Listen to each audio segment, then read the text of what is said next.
दोस्तों हांगकांग के अंदर जो है ना वो तूफ़ान आया था समंदरी, जिसने बहुत नुकसान किया है। मैं तो इसको हल्का ले रहा था, लेकिन ये आप देख सकते हैं दरख्तें जो है ना वो हुई है, गिर गई है। ये बिल्डिंग के शीशे जो है टूट गए, सारे शीशे पड़े हुए। मैं आपको थोड़ी सी झलक दिखाता हूँ। इतनी तेज़ हवाएं आई थी, ऐसा तूफ़ान मैंने ज़िंदगी में कभी नहीं देखा था। ठीक है, ये पूरे शीशे टूट गए हैं बिल्डिंगों के। और उसके अलावा जो है ना दरख्त है, सामने रोड पे बहुत सारे दरख्त नज़र आ रहे हैं, लोगों की छतरियाँ उड़ी हुई है और बहुत ज़्यादा जो है नुकसान हुआ है, यानी कि जो चीज़ें गिरी है। तो कल जो है दिन के शाम तक जो है ना इतना पता नहीं चल रहा था, हवा इतनी नहीं थी, लेकिन फिर जब शाम हो गई, मगरिब हो गई, तो तकरीबन आप कह लो कि 9 बजे के बाद जो है ना तूफ़ान टकराया है। तो इतनी तेज़ हवाएं चली है, ये आप देख सकते हो। ये दरख्त जो है गिरा हुआ है, ठीक है। इस तरह की बहुत जगह पे दरख्तें गिरी हुई है, बिल्डिंगों की शीशे टूट गए हैं, ये आप देख सकते हो। ये सारी चीज़ें नीचे गिरी हुई है। तो बहुत सारे, ये देखो, लोगों की छतरियाँ पड़ी हुई है। तो बहुत सारे नुकसान हुए हैं, बहुत सारे लोग ज़ख्मी हुए हैं यहाँ पे हांगकांग के अंदर।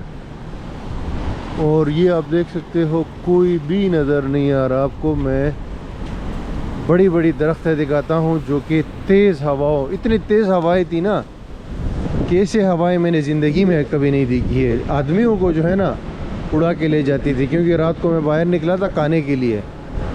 तो खाने के दौरान जो है मैं दुकान में बैठा हुआ था, तो बाहर इतनी तेज़ हवा चल रही थी कि लोग उड़ रहे थे उसमें, लोगों की छतरियाँ उड़ रही थी, लोग उड़ रहे थे।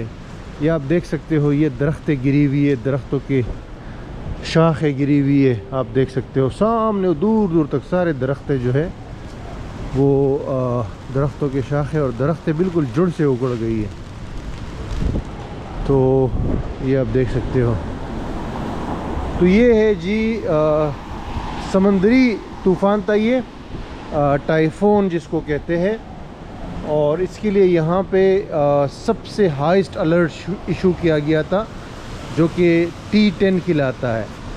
तो टाइफून 10, तो ये सबसे हाईएस्ट अलर्ट इशू किया गया था। और हाईएस्ट अलर्ट का मतलब ये होता है कि सब कुछ बंद हो जाएगा, स्कूल, कॉलेज, यूनिवर्सिटी, हत्ता कि फ़्लाइट्स जो है वो भी बंद हो जाती है। मेरी फ़्लाइट भी कैंसिल हो गई थी कल, आज है लेकिन कंफर्म नहीं है कि जाएगी या नहीं जाएगी। हो सकता है कि वो हो जाए, कैंसिल हो जाए। तो ये इलाका ऐसा इलाका है कि सुबह जब आप निकलते हो तो यहाँ पैर रखने की जगह नहीं होती। लेकिन अभी यहाँ पे इक्का दुक्का दूर दूर से लोग नज़र आ रहे हैं, बाकी कुछ भी नहीं है। तो ये है जी हांगकांग का लाइफ टाइम एक ये भी देख लिया, क्या कहते हैं, तूफ़ान भी देख लिया। लेकिन एक बात है कि अगर इस तरह का तूफ़ान कराची में आ जाए ना तो बिल्डिंगें भी सारी गिर जाएंगी। लेकिन यहाँ पे सिर्फ बस ये दरख्तें वगैरह गिरी है, बाकी कुछ भी नहीं हुआ है। मतलब कोई बंदा मरा नहीं है अभी तक, ठीक है। और बस तूफ़ान आया, गुजर गया, अभी सब कुछ ओके होगा थोड़ी देर में। ये जगह देखिए, ये इतना रश वाला एरिया है लेकिन अभी खाली है। बारिश, लेकिन कल सुबह से बारिश चल रही है और अभी भी इस वक्त बारिश है, बहुत तेज़ बारिश है। अभी जब मैं खड़ा हूँ ना तो अभी भी बारिश है।